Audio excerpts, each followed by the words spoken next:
In today's training, we are going to be looking at the 2 bad sales mistakes that need immediate attention to increase sales results as well as companies' revenue. Remember, this course is designed on a process basis, meaning we will look at the problem and find the solutions. For this particular training, we will also be looking into the problem.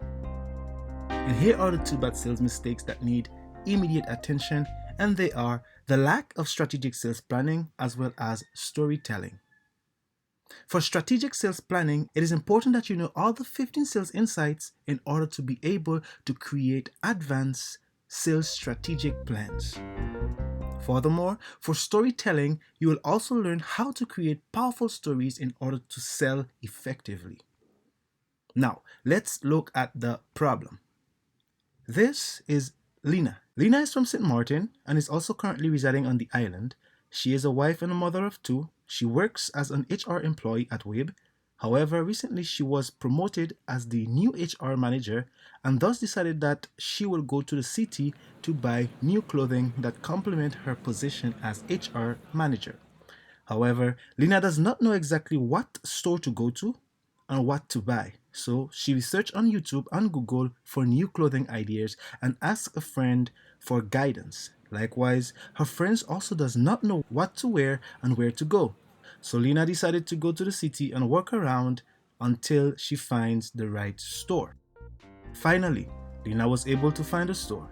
Upon arrival, Lena was approached by the worker and asked Lena, "How may I help you?" Lena, on the other hand, rejected the worker's help because she felt like she was going to be forced to buy something.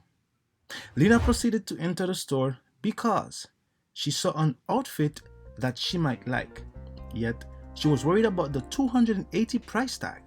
While looking, Lena felt the need to ask for help, and so did she.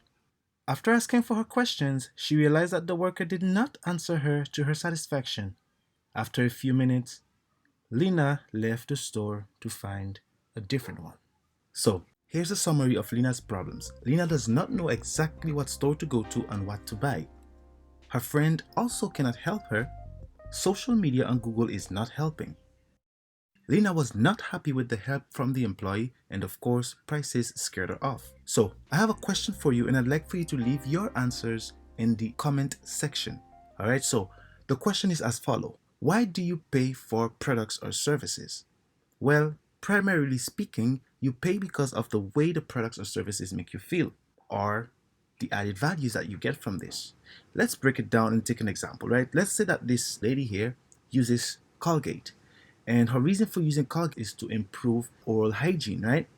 But primarily, she's using it because of the way it makes her feel. It makes her feel exuberant, happy, excited, smiley. She's confident. Her teeth are white.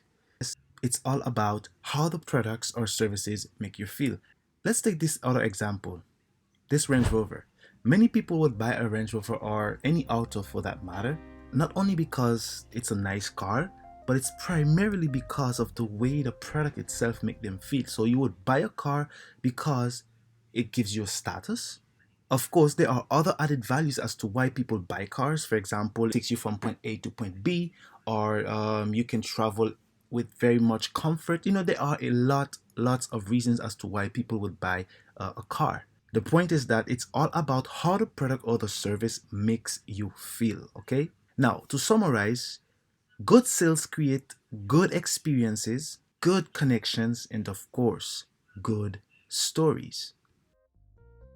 For the next class, we will be looking into brand, alright? So brand is not what you think it is. So now that we are at the end of the training, watch this next video to understand why brand is not what you think it is.